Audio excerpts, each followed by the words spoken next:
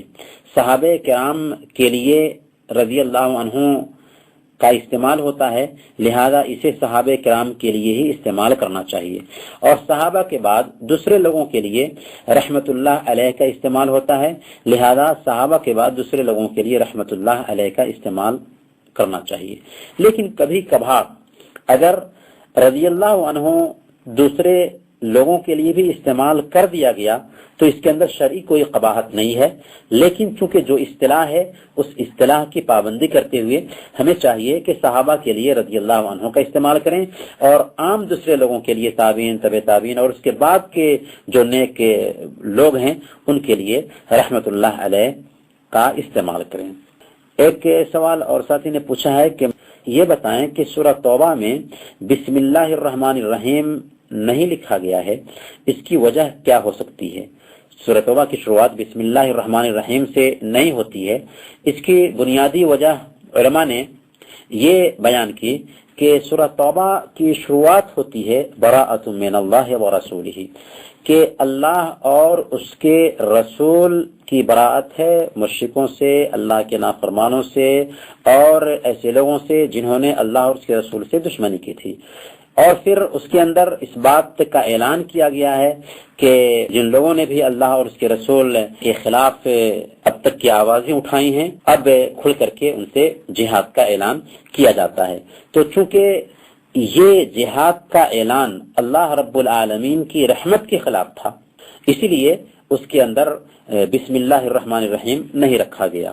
اسی طرح سے بعض علماء نے یہ بھی کہا ہے کہ سورہ توبہ کی جو آیتیں ہیں اور پہلے کی جو آیتیں ہیں تقریباً دونوں کے مضامین ایک ہیں، اسی لیے دونوں کے بیچ میں بسم اللہ الرحمن الرحیم نہیں رکھا گیا۔ البتہ اس سلسلے میں ترجیح حاصل ہے وہ یہی ہے کہ چونکہ بسم اللہ کے اندر اللہ رب العالمین کی رحمت کا اظہار ہے اور وہاں پر آیت کی شروعات ہی سورہ توبہ کی شروعات ہی جہاد کے اعلان سے ہو رہی ہے، اسی لیے بسم اللہ الرحمن الرحیم نہیں رکھا گیا۔ بہرکیف ہم بات کر رہے تھے بچوں کی تربیت کے تعلق سے۔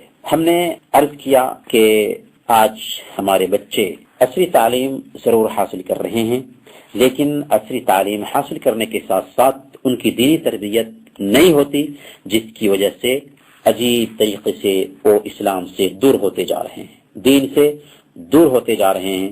اور اکبر الہ آبادی کا یہ شعر ان پر صادق آتا ہے کہ یوں قتل سے بچوں کے وہ بدنام نہ ہوتا، افسوس کے فرعون کو کالج کی نہ سوچی۔ جی ہاں، یہ قتل ہی ہے جس پر فخر کیا جا رہا ہے، لیکن یہ کوئی جسمانی قتل نہیں ہے بلکہ روحانی قتل ہے، ایمان اور عقیدہ کا قتل ہے۔ انگلش میڈیم اسکولوں کے عام ہونے کی وجہ سے بچے اللہ اور اس کا رسول کا نام تک نہیں جان رہے ہیں۔ وہاں چونکہ مخلوط تعلیم کا انتظام ہوتا ہے، وہاں بے پردگی کو تہذیب کا نام دیا جاتا ہے۔ ایسے ماحول میں جب ہمارے بچے تعلیم حاصل کرتے ہیں تو ظاہر ہے کہ اسی تہذیب کے وہ زندہ بنیں گے، اسی ماحول کا وہ گن گائیں گے اور اسی کی بولیاں بولیں گے۔ یاد رکھیں، بچے ہماری امانت ہیں اور کل قیامت کے دن ان کے تئیں ہم سے پوچھ گچھ ہونے والی ہے۔ اگر اس سمت میں غفلت برتی گئی تو نتائج بہت ہی خطرناک ہونے والے ہیں۔ ہمارے معاشرے میں کتنے سلمان رشدی پیدا ہو سکتے ہیں؟ آخر اس علم سے کیا فائدہ جس سے انسان عارضی دنیا تو کما لے، چند دنوں کی دنیا تو کما لے، لیکن اپنے پیدا کرنے والے کی صحیح پہچان حاصل نہ کر سکے۔ اس علم کا کیا حاصل جس سے مسلم معاشرہ میں لادینیت پھیلے۔ ہماری باتوں سے کوئی آدمی یہ نتیجہ نہ نکالے کہ ہم عصری تعلیم کے مخالف ہیں، نہیں، بلکہ ہم عصری تعلیم کی حوصلہ افزائی فرماتے ہیں۔ ہم ایسے بھائیوں کی ہمت افزائی کرتے ہیں جو اپنے بچوں کو عصری تعلیم دلا رہے ہیں۔ آج مسلمانوں میں ڈاکٹرز کی ضرورت ہے، انجینئرز کی ضرورت ہے، سائنسدانوں کی ضرورت ہے، اور اگر اللہ پاک نے ہمیں خوشحالی دے رکھی ہے تو ہمیں چاہیے بھی کہ اپنے بچوں کو اعلیٰ سے اعلیٰ تعلیم دلائیں، لیکن بات وہی ہے کہ دین کو نظر انداز کر کے نہیں۔ آج وقت کا تقاضا ہے کہ ہم اسکولوں اور کالجز میں پڑھنے والے بچوں کی طرف خصوصی دھیان دیں، اپنی نئی نسل کو عصری تعلیم دلانے کے ساتھ ساتھ دینی تعلیم بھی دلائیں۔ ویسے بھی دین کی بنیادی تعلیم ہر مسلمان مرد و عورت پر فرض ہے، کم سے کم اس حد تک تو بچوں کو دین کی تعلیم سے آراستہ کرنا ہی چاہیے کہ جس سے ان کی دینی اور اخلاقی تربیت ہو سکے۔ ابھی گرمی کی چھٹی سے ہمارے بچے گزر رہے ہیں، اگرچہ ہم میں سے اکثر لوگوں کے معمولات اس سے متاثر نہ ہوئے ہوں، مگر اتنا ضرور ہے کہ ہمارے بچے چھٹیاں منا رہے ہیں۔ چھٹی کے دنوں میں بچے اسکول سے دور ہوتے ہیں اور ان کے سارے اوقات گھر پر گزرتے ہیں۔ اس مناسبت سے بچوں کی نگرانی کی طرف ہمارا دھیان ہونا چاہیے۔ ماں باپ کی ذمہ داری بنتی ہے کہ ان دنوں میں خاص طور پر بچوں کی تربیت کریں۔ اکثر بچے اپنی چھٹیوں کو کھیل کود میں برباد کر دیتے ہیں، کتنے انٹرنیٹ کیفےوں میں وقت گزاری کرتے ہیں، کتنے ٹیلی ویژن چینل کے دیوانے بن جاتے ہیں، کتنے برے دوستوں کی صحبت اختیار کر لیتے ہیں۔ اس طرح چھٹی ان کے لیے ذہنی تفریح کا سبب بننے کی بجائے وبال جان بن جاتی ہے۔ اس لیے والدین کی بہت بڑی ذمہ داری ہے کہ بچوں کی چھٹی کو ان کی دینی تربیت کے لیے کارآمد بنائیں۔ گھر میں دینی ماحول ہو، ٹیلی ویژن اور انٹرنیٹ کا استعمال گارجین کی سرپرستی میں ہو، دینی محفلوں اور درس میں بچوں کو شریک کرنے کے لیے لے کر جائیں۔ مساجد کے ائمہ اور خطبہ کی بھی ذمہ داری بنتی ہے کہ وہ اس مناسبت سے لوگوں کی صحیح رہنمائی کریں۔ مسلم کمیٹیز اور سماج کے جو لیڈر قسم کے لوگ ہیں ان کی ذمہ داری بنتی ہے کہ بچوں کے لیے سمر کیمپ کا اہتمام کریں، جس میں بچوں کے لیے دینی تربیت کے ساتھ ساتھ ذہنی اور فکری تفریح کا بھی سامان فراہم کیا گیا ہو۔ الحمدللہ کویت میں بھی ہم دیکھتے ہیں کہ یہاں پر مختلف طرح کی کمیٹیاں ہیں، اوقاف کی طرف سے بھی سمر کیمپ کا اہتمام ہوتا ہے۔ بچوں کے سرپرست کو، گارجین کو چاہیے کہ اپنے بچوں کو ایسے کیمپ سے استفادہ کرنے کا موقع فراہم کریں اور اس سلسلے میں کسی طرح کی کوتاہی نہ کریں، کیونکہ ہمارے یہی بچے مستقبل میں قوم کے رکھوالے اور معمار بننے والے ہیں، اور ان کی دینی تربیت کا ہمیں دنیا میں بھی فائدہ ہوگا اور آخرت میں تو فائدہ ملنے والا ہی ہے۔ ایسے کیمپ سے فائدہ یہ ہوگا کہ بچوں کے اندر دینی شعور پیدا ہوگا، ان کے مزاج اور طبیعت میں تبدیلی آئے گی، اچھی صحبت ان کو ملے گی اور ہر طرح سے فضولیات سے وہ بچ جائیں گے۔ اور سب سے بڑی بات یہ ہے کہ فرصت غنیمت ہے، لہذا اس سے فائدہ اٹھانا چاہیے۔ نعمتان مغبون فیہما کثیر من الناس الصحہ والفراغ، تو نعمتیں ایسی ہیں جس کے اندر اکثر لوگ گھاٹے میں ہوتے ہیں، صحت اور فرصت۔ صحت سے بھی ہمیں فائدہ اٹھانا چاہیے اور فرصت ملتی ہے تو اس سے بھی فائدہ اٹھانا چاہیے۔ یہ جو عمر ہمیں ملی ہوئی ہے اس کے بارے میں کل قیامت کے دن ہم سے پوچھ گچھ ہونے والی ہے۔ یہ وقت جو ملا ہوا ہے اس کا ہمیں حساب و کتاب چکانا ہے، اور کل قیامت کے دن ایک بندے کا قدم اس وقت تک آگے نہیں بڑھے گا جب تک کہ یہ نہ پوچھ لیا جائے کہ تم نے عمر کہاں گزاری، علم کے مطابق کہاں تک عمل کیا، مال کہاں سے کمایا اور کہاں خرچ کیا، اور جسم کو کس کام میں لگایا۔ لہذا ہم ایک ذمہ دار ہستی ہیں، اور جب بچوں کی چھٹی کے یہ اوقات ہیں تو ہمیں خود اپنے لیے بھی سمجھنا ہے کہ ہمارے ایک ایک لمحہ کے بارے میں ہم سے جب حساب ہونے والا ہے۔ اس لیے ہمارے گھروں میں دینی تربیت کا خاص اہتمام ہو، دینی کتابوں پر مشتمل لائبریری ہو، آڈیوز اور ویڈیوز ہو جن کو سننے کا اہتمام کیا جاتا ہو۔ ہم یہ نہیں کہتے کہ بچوں کا جو ہوم ورک ہے اسے کینسل کر دیں، ہوم ورک بھی کرائیں، ان کے ساتھ ساتھ دینی تربیت کے لیے خاص وقت نکالیں، سمر کیمپ میں بچوں کو داخل کریں، اور قرآن کریم سکھانے کے لیے، دینیات کی تعلیم دینے کے لیے اگر ہم اس وقت سے فائدہ نہیں اٹھائیں گے تو تو پھر کبھی بھی ہمیں موقع ملنے والا نہیں ہے. لہذا ہمیں چاہیے کہ خاص طور پر ہم سمر کیمپ سے فائدہ اٹھائیں اور اپنے بچوں کی دینی تربیت کی طرف دھیان دیں. محترم بھائیوں اور بہنوں، ہمارے پاس میں کچھ SMS بھی ہیں جن کے جوابات ہم دیں گے. ان میں سے ایک سوال ایک ساتھی نے کیا ہے کہ اسلام میں کٹرتا سکھاتا ہے کیا، اور کیا دہشت گردی کی تعلیم دیتا ہے؟ کیا غیر مسلموں کو اسلام برداشت نہیں کرتا؟ ان کے سوال میں اصل میں دو نقطہ ہے. پہلا نقطہ یہ ہے کہ کیا اسلام میں دہشت گردی ہے یا اسلام دہشت گردی کی حوصلہ افزائی فرماتا ہے، اور دوسرا نقطہ یہ ہے کہ کیا اسلام دوسرے دھرموں کو برداشت نہیں کرتا. ممکن ہے کہ یہ سوال کسی غیر مسلم سے انہوں نے سن کر کے پوچھا ہو. برکیف بات کچھ بھی رہے، ہمیں سمجھنا ہے کہ کیا اسلام کٹرپن سکھاتا ہے یا کیا غیر مسلموں کو برداشت نہیں کرتا. پہلے نقطے پہ ہم آتے ہیں کہ کیا اسلام میں دہشت گردی کی تعلیم دی جاتی ہے؟ قطعا نہیں. اسلام یا ایمان، اگر ہم اس کے لفظ پر غور کریں تو پتہ چلتا ہے کہ یا تو سلامتی سے یہ نکلا ہوا ہے یا امن سے نکلا ہوا ہے. تو امن اور سلامتی اصل میں اسلام کے وجود کا مقصد ہے. اور مسلمان بھی آپس میں جب ایک دوسرے سے ملتے ہیں تو کیا کہتے ہیں؟ السلام علیکم ورحمۃ اللہ وبرکاتہ. آپ سب پر اللہ کی سلامتی ہو، اس کی رحمت اور برکت ہو. اللہ کا نام المومن السلام ہے کہ امن دینے والا اور سلامتی بخشنے والا. پھر اللہ تعالیٰ نے آخر نبی محمد صلی اللہ علیہ وسلم کو جو بھیجا ان کو رحمت للعالمین بنا کر کے بھیجا، کہ صرف مسلمانوں کے لیے نہیں، صرف انسانوں کے لیے نہیں، بلکہ ساری انسانیت کے لیے رحمت ہے. قرآن کریم کی شروعات ہوتی ہے تو بسم اللہ الرحمن الرحیم سے ہوتی ہے کہ شروع کرتا ہوں اللہ کے نام سے جو رحم کرنے والا ہے اور نہایت ہی مہربان ہے. اسی طرح سے ہم دیکھتے ہیں کہ قرآن کریم میں یہ آیت کریمہ ہے کہ جس کسی نے کسی انسان کو جبکہ اس نے کسی کی جان نہ لی ہو اور نہ ہی زمین میں فساد مچایا ہو قتل کر دیا تو گویا کہ ساری انسانیت کو قتل کیا، اور جس نے کسی انسان کی جان بخشی اس نے گویا کہ ساری انسانیت کو جان بخشا. سورہ مائدہ کی آیت ہے. اسی طرح سے اللہ کے نبی صلی اللہ علیہ وسلم سے بخاری کی روایت کے مطابق بیان فرمایا کہ من قتل موحدا لم يرح رائحة الجنة يوم القیامہ، جس کسی نے کسی غیر مسلم کو جو اسلامی حکومت میں رہ رہا تھا قتل کر دیا تو وہ کل قیامت کے دن جنت کی بو تک نہیں پائے گا. پھر ایک مسلمان کی تعریف کیا ہوتی ہے؟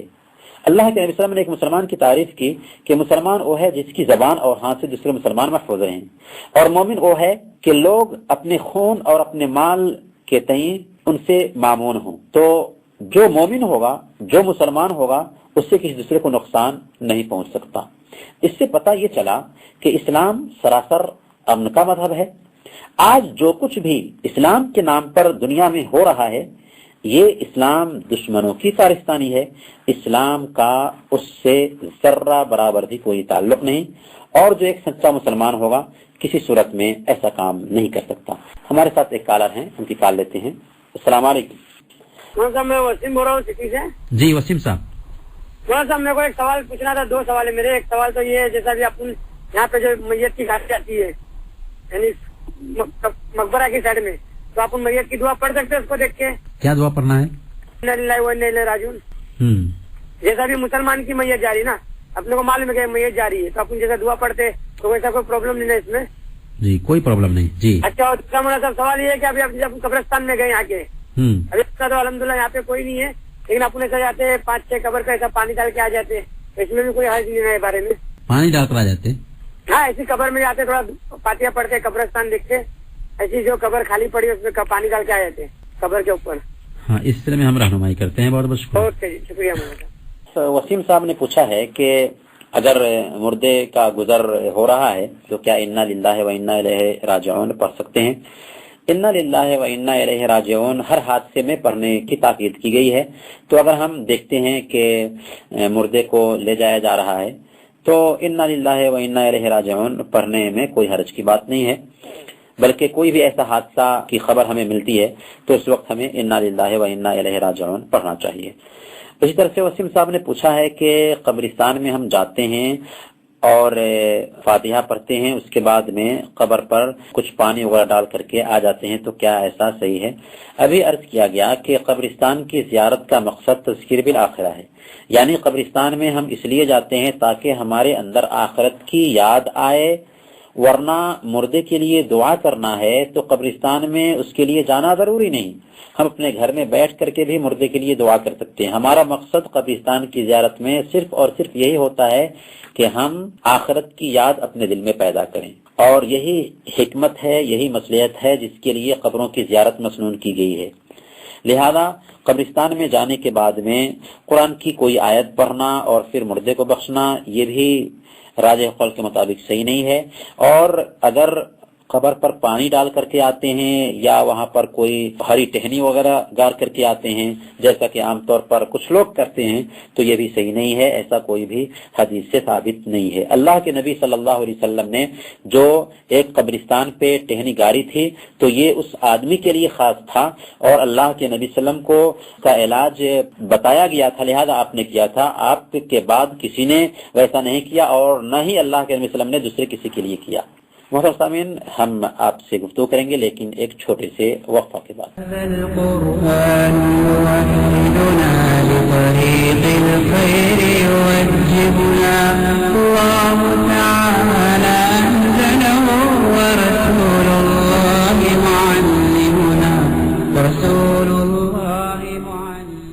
محترم سامعین، ریڈیو کے ہفتہ وار دینی پروگرام میں ایک بار پھر آپ سب کا استقبال ہے اور ہم آپ کے سوالات کے جوابات دے رہے ہیں۔ ہم گفتگو کر رہے تھے کہ کیا اسلام دہشت گردی کو برداشت کرتا ہے؟ ہم نے عرض کیا کہ قطعاً نہیں، اسلام امن کا مذہب ہے اور پیس کو پھیلاتا ہے۔ ایک سچا مسلمان کسی صورت میں دہشت گردی کو برداشت نہیں کر سکتا، اور دہشت گردی سے ایک سچے مسلمان کا کوئی تعلق نہیں ہو سکتا۔ جو دہشت گردی پھیلاتا ہے، کسی غیر مسلم کو بھی قتل کرتا ہے، حقیقت میں اس کا اسلام سے کوئی تعلق نہیں ہے۔ یہ دراصل اسلام دشمنوں کی سازش ہے جس کو اسلام کی طرف نسبت کر کے پیش کیا جا رہا ہے۔ رہی بات یہ کہ کیا اسلام اپنے ملک میں غیر مسلموں کو برداشت نہیں کرتا، یہ بات بھی غلط ہے۔ یہ بات بالکل صحیح ہے کہ اسلام دین حق ہے اور دنیا کی نجات اسلام میں ہی ہے۔ اسلام کا دعویٰ ہے کہ اسلام کے علاوہ جتنے بھی مذاہب ہیں وہ جہنم کے راستے پر لے جانے والے ہیں، جنت کا راستہ صرف اسلام ہے۔ یہ ایسا عقیدہ ہے جس میں کسی طرح سے بھی اسلام سمجھوتا کرنے کا قائل نہیں، لیکن اس کا مطلب یہ نہیں ہے کہ اسلام اپنا عقیدہ دوسروں پر زبردستی تھوپتا ہے، بلکہ ہر مذہب کے ماننے والوں کو اختیار دیتا ہے کہ وہ جو مذہب چاہے اختیار کرے، لیکن اس کے سامنے میں دین کی حقیقت کو کھول کر کے بیان کرتا ہے، اور یہ قاعدہ پیش کرتا ہے کہ لا اکراہ فی الدین، دین کے معاملے میں کسی طرح کی کوئی زبردستی نہیں ہے۔ دین کے معاملے میں یہاں تک کہا گیا کہ دوسروں کے مذہبی شعار کو برا بھلا نہ کہا جائے۔ اللہ تعالیٰ نے فرمایا وَلَا تَسُبُّوا الَّذِينَ يَدْعُونَ مِن دُونِ اللَّهِ فَيَسُبُّوا اللَّهَ عَدْوًا بِغَيْرِ عِلْمٍ، جو لوگ اللہ کے علاوہ دوسرے معبودوں کو پکارتے ہیں انہیں گالیاں مت دو، انہیں برا بھلا مت کہو، کہیں ایسا نہ ہو کہ جہالت کی بنیاد پر وہ اللہ کو بھی گالیاں دینے لگیں۔ قرآن نے تو یہاں تک ہمیں سکھایا ہے کہ ادفع باللتی ہی احسن فَإِذَا الَّذِي بَيْنَكَ وَبَيْنَهُ عَدَاوَةٌ كَأَنَّهُ وَلِيٌّ حَمِيمٌ، بہتر طریقے سے معاملے کا نمٹارا کرو۔ اگر ایسا کرو گے کہ وہ جس کے اور تمہارے بیچ میں دشمنی تھی وہ تمہارا گہرا دوست بن جائے گا۔ تو دشمنوں کے ساتھ بھی ہمیں حکم دیا گیا ہے کہ بہترین طریقے سے معاملہ کریں۔ عام معاملات میں ہم دیکھتے ہیں کہ مسلمان اور غیر مسلم میں کوئی فرق نہیں رکھا گیا، خود اللہ کے نبی صلی اللہ علیہ وسلم نے غیر مسلموں کے ساتھ میں معاملہ کیا، غیر مسلموں کے ساتھ میں کاروبار کیا، بلکہ ہم دیکھتے ہیں کہ وہ اہل مکہ جنہوں نے 13 سال تک لگاتار ستایا تھا اور اللہ کے نبی صلی اللہ علیہ وسلم کو مکہ سے نکال دیا تھا، صحابہ کرام کو مکہ سے نکال دیا گیا تھا، جب اللہ کے نبی صلی اللہ علیہ وسلم مدینہ ہجرت کر کے آ جاتے ہیں اور مکہ والے قحط سے دوچار ہوتے ہیں تو ذرا غور کیجئے کیسے نبی تھے، ساری انسانیت کے لیے رحمت بن کر کے آئے ہوئے نبی کے باضابطہ اللہ کے رسول صلی اللہ علیہ وسلم ان کی مدد کرتے ہیں، اور ابو سفیان اور صفوان بن امیہ کے پاس 500 درہم روانہ کرتے ہیں تاکہ مکہ کے ضرورت مندوں اور محتاجوں میں اسے تقسیم کر دیا جائے۔ اگر ہم تاریخ کو دیکھیں تو بڑے بڑے غیر مسلموں نے بھی مسلمانوں کی رواداری کا اعتراف کیا ہے۔ ایک مورخ ہے گوستاف لوبن، وہ کہتا ہے کہ لوگوں نے عربوں کے جیسے رواداری کا سلوک کرنے والی کسی قوم کو نہیں پایا، اور نہ ہی عربوں کے دین کے جیسے کسی دوسرے مذہب میں ایسی رواداری دیکھی گئی۔ تو کہنے کا مطلب یہ ہے کہ اسلام ہر مذہب کے ماننے والے کو یہ اختیار دیتا ہے کہ اگر وہ چاہے تو اپنے مذہب پر چل سکتا ہے، کوئی زور اور زبردستی نہیں ہے۔ لیکن رواداری کا مطلب یہ بھی نہیں ہے کہ مسلمان اپنی پہچان کھو دے، نہیں، اور بالکل نہیں۔ مذہبی رواداری کے نام پر غیر مسلموں کا طریقہ اپنانا حرام ہوگا، اور اللہ کے نبی صلی اللہ علیہ وسلم کی حدیث ہے من تشبہ بقوم فهو منهم، جس نے کسی قوم کی مشابہت اختیار کی وہ ان میں سے ہی ہے۔ مگر سامعین، ایک بہن خدیجہ صاحبہ نے پوچھا ہے کہ کیا ڈیوڈورین استعمال کر سکتی ہیں، کیا اس سے نماز ہوتی ہے، کیا ابیلو لگا کر نماز ہوتی ہے؟ یہ ایسی چیزیں ہیں کہ بدبو کو ختم کرنے کے لیے یا چہرے کی صفائی کے لیے یا جسم کی بو کو دور کرنے کے لیے ان چیزوں کا استعمال ہوتا ہے۔ لہذا ان تینوں سوالوں کا جواب ایک ہی ہے کہ ان تین چیزوں کی استعمال کرنے میں کوئی حرج کی بات نہیں ہے، بشرطے کہ ایک عورت گھر میں ہو اور غیر محرم کے سامنے اس کا اظہار نہ کرے۔ اس لیے ہم یہ عرض کریں گے کہ ان چیزوں کا استعمال کر کے نماز بھی ادا کر سکتی ہے ایک عورت۔ ایک ساتھی محمد طارق محمود صاحب کی آج ہی وفات ہو گئی ہے، خبر آئی ہے۔ ہم اللہ رب العالمین سے دعا کرتے ہیں کہ ہمارے یہ بھائی جو اللہ کو پیارے ہو چکے ہیں، اللہ رب العالمین ان کی مغفرت فرمائے، ان کے گناہوں کو معاف فرمائے اور ان کی قبر کو نور سے بھر دے اور انہیں جنت الفردوس میں جگہ نصیب فرمائے۔ اللہ تعالی ہم سب کے ساتھ میں خیر کا معاملہ فرمائے۔ وصلی اللہ علی نبینا محمد وعلی آلہ وصحبہ اجمعین۔ هذا القرآن يوحدنا لطريق الخير يوجهنا